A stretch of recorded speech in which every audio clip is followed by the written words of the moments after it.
Bienvenidos a otra historia, donde desentrañamos los fascinantes capítulos del pasado. En este viaje, exploraremos los últimos momentos del transatlántico de lujo que se hundió en su viaje inaugural. El Titanic, y sus historias de amor y valentía ante el difícil destino final. Acompáñanos en esta historia, llena de emociones, que mostrará esa parte de lo ocurrido que no todos conocen. El Titanic, considerado el barco más grande y lujoso de su tiempo, zarpó del puerto de Southampton, Inglaterra, el 10 de abril de 1912, con destino a Nueva York. A bordo, más de 2.200 personas, provenientes de diferentes partes del mundo, viajaban con sueños y expectativas en sus corazones. El Titanic era, para muchos, la promesa de un futuro mejor, desde los acomodados en primera clase hasta los humildes en tercera. Todos compartían el mismo espacio en ese gigante de acero que desafiaba al mar. Según los relatos de la época, los pasajeros de primera clase gozaban de una comodidad sin igual. Lujosos camarotes, cenas elegantes, y una serie de comodidades que hacían del Titanic una especie de paraíso flotante. En estos camarotes, se tejían historias de amor que iban a perdurar, al menos en la memoria de aquellos que sobrevivieron. Uno de estos relatos era el de Isidor e Ida Strauss, una pareja que había vivido una vida llena de amor y éxito. Fundadores de Macy's, la famosa tienda por departamentos, los Strauss habían compartido más de 50 años juntos. Según declaraciones de amigos cercanos, ellos eran inseparables. Donde uno iba, el otro lo seguía. A bordo del Titanic, Isidor, que tenía 67 años, e Ida, de 63, se encontraban disfrutando de su viaje, tal vez sin imaginar lo que les depararía el destino. En la misma primera clase, pero en un capítulo diferente, viajaba una joven llamada Madeleine Astor. Con apenas 19 años, Madeleine estaba casada con John Jacob Astor IV, uno de los hombres más ricos de América, quien la había tomado como esposa solo unos meses antes. Según testimonios de sobrevivientes, el viaje a bordo del Titanic era su luna de miel. Madeleine estaba embarazada de su primer hijo, lo que le otorgaba una cierta fragilidad, tanto por su juventud como por el embarazo, lo que la hacía aún más vulnerable en el contexto del desastre que se avecinaba.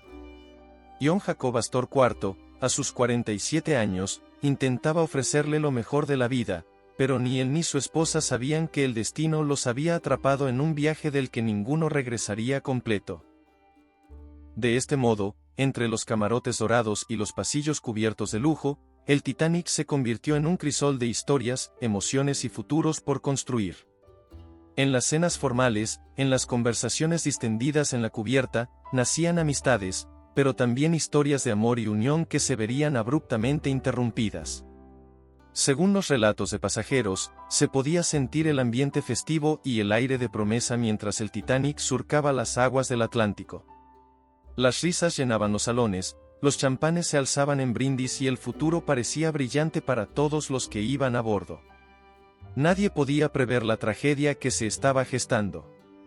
Pero como cuenta la historia, esa mezcla de personas provenientes de diferentes estratos sociales, con diferentes historias y aspiraciones, compartirían un destino común cuando, al tercer día de navegación, la tragedia golpeó con fuerza. En la noche del 14 de abril de 1912, el Titanic chocaría con un iceberg, un evento que cambiaría para siempre el curso de la historia. Lo que había sido un viaje de lujo, sueños y nuevas esperanzas, se convertiría en un acto de desesperación, sacrificio y valentía. Las historias de amor y sacrificio, como la de los Strauss y los Astor, tomarían una forma trágica, donde el amor no solo sería un refugio, sino también una despedida definitiva. Este fue el último viaje para muchos, un viaje que, al principio, parecía ser la promesa de un futuro mejor, pero que terminó en una tragedia inolvidable. La noche del 14 de abril de 1912, el Titanic surcaba las aguas del Atlántico Norte, en lo que parecía ser otro tranquilo trayecto hacia América. La luna iluminaba el océano y las estrellas resplandecían, mientras a bordo, los pasajeros disfrutaban de la calma de la noche. Sin embargo, alrededor de las 11:40 p.m., todo cambió de manera brutal y repentina. Una colisión con un iceberg hizo que el Titanic temblara violentamente. Según testimonios de sobrevivientes, la sacudida fue fuerte, pero en un principio, no muchos entendieron la magnitud de lo que acababa de suceder. El impacto hizo sonar las alarmas, y los pasajeros comenzaron a escuchar el crujir del casco del barco, un sonido ominoso que muchos de los presentes describieron como algo que no se olvidaría jamás. Las luces de las lámparas de gas comenzaron a parpadear y, en cuestión de minutos, los oficiales del Titanic se dieron cuenta de que el daño era mucho peor de lo que se había imaginado. El casco del barco había sido rasgado por el iceberg, y el agua comenzaba a inundar los compartimentos. Aunque los oficiales intentaron calmar a los pasajeros, el temor pronto comenzó a apoderarse de todos. Las cubiertas se llenaron de gente que corría de un lado a otro, buscando respuestas, mientras la desesperación se apoderaba de aquellos que ya sospechaban que el Titanic no sobreviviría a este desastre. Los botes salvavidas, que en teoría debían haber sido suficientes para todos los pasajeros, resultaron ser una mentira cruel. Había muy pocos, y los que estaban disponibles fueron rápidamente ocupados. Según los informes oficiales y declaraciones de sobrevivientes, los botes de evacuación se llenaban en un caos frenético, sin un plan claro. Algunos pasajeros de primera clase, que inicialmente no se creían en peligro, fueron testigos de cómo la situación se volvía cada vez más desesperada. Las personas comenzaban a empujarse, a gritar y a correr en busca de un lugar seguro. El miedo se transformó en pánico cuando los oficiales del Titanic, ya conscientes de que el barco se hundiría, empezaron a ordenar la evacuación. Sin embargo, la falta de preparación, la escasa cantidad de botes salvavidas y el desorden generalizado hicieron que todo fuera mucho más caótico de lo que debería haber sido. En medio de este tumulto, en la cubierta superior del barco, se encontraban Isidore e Ida Strauss. A pesar del caos que se desataba alrededor de ellos, la pareja no mostró signos de pánico. Según los relatos de sobrevivientes que estuvieron cerca de ellos esa noche, Isidore e Ida estaban juntos, mirando la escena que se desplegaba ante sus ojos. Ella fue acomodada con su dama de compañía en un bote salvavidas. Cuando se le dijo a Isidore subiera al bote, se negó, alegando que no sería el primer hombre en abordarlo. En su típico gesto de amor y sacrificio, Ida abrigó a su empleada con su abrigo de piel y descendió del bote, agarrando el brazo de su esposo. No se movió cuando se le ofreció un lugar en un bote salvavidas nuevamente. En su lugar, dijo con serenidad. Según una declaración que ha quedado grabada en la historia. He estado con este hombre durante 50 años. A donde él vaya, yo voy. Isidore, por su parte, intentó mantener la calma, pero la situación era cada vez más desesperada. Aunque el amor entre ellos era inquebrantable, la realidad de la tragedia los alcanzó, y ambos permanecieron a bordo, dispuestos a enfrentar juntos el destino que el mar les había deparado. Las investigaciones posteriores confirmaron la magnitud de su sacrificio. Testigos presenciales, algunos de los cuales habían trabajado para los Strauss, corroboraron su decisión de no abandonar el barco. Isidore e Ida no buscaron salvarse a costa de los demás. Su unidad y coraje fueron evidentes en sus últimos momentos. Esta historia tocó profundamente a los sobrevivientes, y su sacrificio fue reconocido como uno de los momentos más heroicos de la tragedia. Isidore fue encontrado después del hundimiento, su cuerpo recuperado por los equipos de rescate, pero Ida nunca fue hallada. A pesar de su desaparición, la imagen de ambos, juntos hasta el último instante, permaneció grabada en la memoria de aquellos que presenciaron su final. A través de los años, su legado ha perdurado, no solo como una narración del Titanic, sino como un recordatorio de que, incluso en las circunstancias más desoladoras, el amor verdadero puede ser la fuerza que guía a las personas hacia el final con dignidad. Johann Jacob Astor IV, uno de los hombres más ricos y poderosos de su tiempo, era un magnate de los bienes raíces, un inventor y un empresario estadounidense. Nació en 1864 y rápidamente ascendió en la jerarquía social gracias a su éxito en los negocios, particularmente en el sector inmobiliario. Con una fortuna que superaba los $87 millones, Astor se convirtió en una de las figuras más prominentes de Nueva York y un filántropo notable, apoyando varias instituciones educativas y culturales. Madeleine Talmadge Force, su segunda esposa, tenía apenas 19 años cuando conoció a Astor, quien tenía 47. Su matrimonio en 1911 fue objeto de muchas especulaciones debido a la gran diferencia de edad entre ambos, pero eso no impidió que la joven Madeleine se integrara en la alta sociedad, donde era vista como una figura prominente de la élite estadounidense.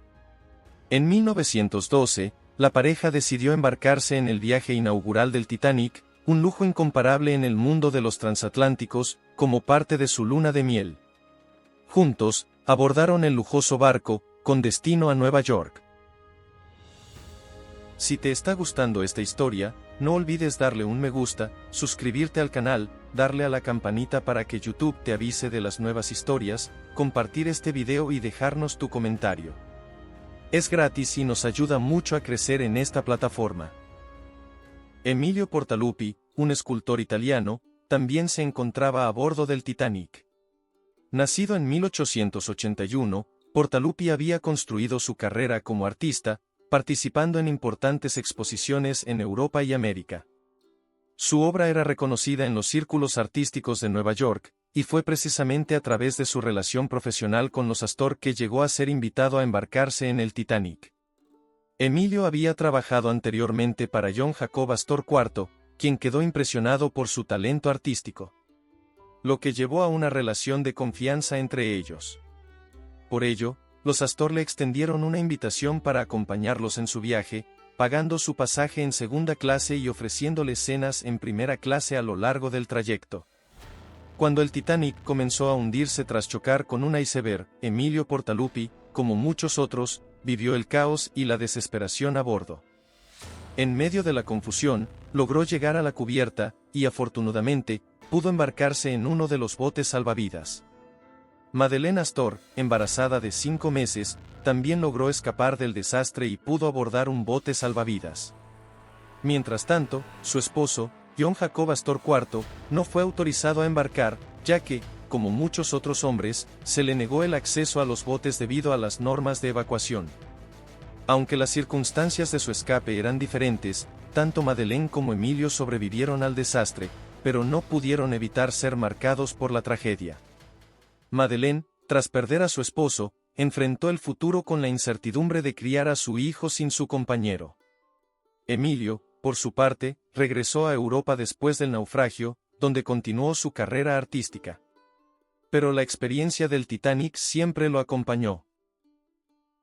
En los años posteriores al desastre, surgieron rumores y teorías sobre una posible relación romántica entre Madeleine Astor y Emilio Portaluppi, algo que nunca fue confirmado oficialmente.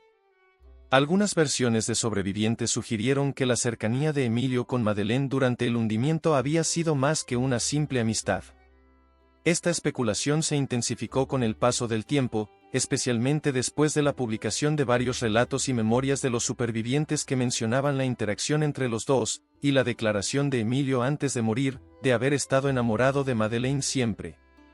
A pesar de la falta de pruebas concluyentes, los rumores fueron suficientes para que la historia de un romance potencial entre los dos personajes se convirtiera en uno de los elementos más intrigantes en torno a las historias no contadas del Titanic. La especulación sobre este posible romance inspiró a muchos, incluido el director James Cameron, quien en 1997 lanzó la exitosa película Titanic. Aunque la película no está basada directamente en los personajes de Madeleine y Emilio, el ambiente romántico en medio de una tragedia y la historia de amor prohibida entre Jack y Rose tienen una clara semejanza con las historias no confirmadas del Titanic, incluidas las que involucran a la joven esposa de Astor y el escultor italiano. La idea de un amor inesperado y fugaz, como el que se rumoreaba entre Madeleine y Emilio, caló hondo en la conciencia colectiva, y es posible que esa historia haya servido como una inspiración para la creación de la película que capturó los corazones de millones alrededor del mundo. Tras el hundimiento del Titanic, los sobrevivientes se enfrentaron a un futuro lleno de incertidumbre. La tragedia los dejó marcados, y para muchos, la vida nunca volvería a ser la misma. Madeleine Astor, viuda a tan solo 19 años, llevó el peso de la pérdida de su esposo, John Jacob Astor IV. Embarazada de 5 meses al momento del desastre, se vio obligada a enfrentar una vida sin el hombre que había sido su protector y compañero. A pesar del dolor, Madeleine reconstruyó su vida. Se casó nuevamente, tuvo hijos y, con el tiempo, se mudó a Florida, donde vivió el resto de sus días. Moriría a los 47 años de edad. Sin embargo, la sombra de la tragedia nunca la abandonó. En sus memorias, dejó claro que la pérdida de John Jacob Astor fue una marca indeleble en su corazón. Violet Jessop, camarera argentina asignada al Titanic, por otro lado, se convirtió en una figura casi mítica de la supervivencia. No solo logró escapar del Titanic, sino que también había sobrevivido a otros naufragios, como el del Britannic. Otro barco de la misma línea. A lo largo de su vida, Jessop continuó trabajando en la mar, conociendo bien la dureza de las aguas y la fortaleza que se requiere para sobrevivir a eventos tan fatales. Su historia, llena de resiliencia, fue un testimonio de cómo algunos, a pesar de todo, encuentran la fuerza para seguir adelante. Entre los héroes desconocidos de esa noche se encuentra Manuel Uruchurtu, un abogado mexicano que se encontraba a bordo del Titanic. Según los testimonios de los sobrevivientes, Uruchurtu, sin dudarlo, cedió su lugar en un bote salvavidas, permitiendo que una pasajera británica de segunda clase, de nombre Elizabeth Ramelnier, tuviera la oportunidad de salvarse. Este gesto de altruismo, realizado en medio de una tragedia de proporciones inimaginables, se convirtió en uno de los ejemplos más conmovedores de sacrificio humano durante el desastre. A medida que el Titanic se hundía, la orquesta continuó tocando, liderada por Wallace Harley. A pesar del caos que se desataba a su alrededor, los músicos decidieron mantenerse firmes, ofreciendo lo único que podían: música. Testimonios de sobrevivientes coinciden en que, mientras el barco se inclinaba y las luces parpadeaban, los acordes de sus instrumentos llenaban el aire, buscando calmar a los pasajeros aterrados. La melodía más recordada fue "Nearer, My God to Thee", un himno que se convirtió en símbolo de aquellos últimos momentos. Los músicos no huyeron, se quedaron tocando hasta el final, sabiendo que el destino ya estaba sellado. Su música era un intento de ofrecer algo de consuelo en medio de la tragedia. Un acto de valentía en el peor de los momentos. Al hundirse el Titanic, los músicos perdieron la vida junto con el barco. Su sacrificio fue reconocido póstumamente, y con el tiempo se les recordó como símbolos de heroísmo y dignidad. Wallace Harley, al igual que sus compañeros, fue inmortalizado por su coraje en esos instantes finales. A lo largo de los años, los mitos y leyendas sobre el Titanic han crecido, alimentados por la imaginación popular y la necesidad de dar sentido a una tragedia tan vasta. Algunos relatos, como los de los misteriosos sobrevivientes o las posibles teorías de sabotaje, han contribuido a una narrativa más amplia, que oscila entre la realidad histórica y el misterio. A medida que el paso del tiempo hacía que el recuerdo del barco se desvaneciera, el Titanic encontró nuevas formas de mantenerse presente, ya sea a través de libros, documentales o el renacimiento de su historia en el cine. La película de 1997, Titanic, dirigida por James Cameron, revitalizó el interés global en el naufragio. Aunque la trama de amor entre Jack y Rose fue ficticia, se basó en las emociones humanas universales que rodearon el desastre real. Los millones de espectadores que se sumergieron en la película no solo fueron testigos de una historia romántica épica, sino que también revivieron la tragedia a través de los personajes como Madeleine Astor, Isidore e Ida Strauss, y los músicos que continuaron tocando mientras el barco se hundía. Para muchos, la película fue una puerta de entrada a una tragedia que, aunque histórica, parecía pertenecer a una era pasada. El Titanic también se convirtió en un símbolo cultural, un reflejo de la clase social, las divisiones económicas y las desigualdades que existían en la época. Los lujos de la primera clase contrastaban con las condiciones de la tercera, y la tragedia dejó al descubierto la dura realidad de que, incluso ante la muerte, el destino de algunos estaba marcado por su estatus social. Hoy, el Titanic sigue siendo una metáfora de la arrogancia humana, de la creencia en la invulnerabilidad, y de cómo, a pesar de nuestros avances y logros, siempre hay fuerzas más grandes que nosotros. Aunque el barco ya no existe, su legado sigue vivo en las historias que contamos sobre él. Las generaciones que nunca vivieron el desastre continúan aprendiendo y las historias de aquellos que estuvieron a bordo siguen siendo una fuente de reflexión sobre el coraje, el amor y la tragedia. El Titanic es más que un barco hundido. Es un testamento de lo efímero de la vida y de cómo, incluso en la oscuridad más profunda, las historias humanas siguen iluminando el camino hacia el recuerdo. Y así concluye este fascinante capítulo de Otra Historia. Si disfrutaste viajando en el tiempo con nosotros, no olvides suscribirte al canal, darle a me gusta, compartir este video y dejarnos tu comentario. Queremos conocer qué momento o personaje histórico te gustaría explorar en futuros episodios. Acompáñanos en este viaje por los caminos del tiempo.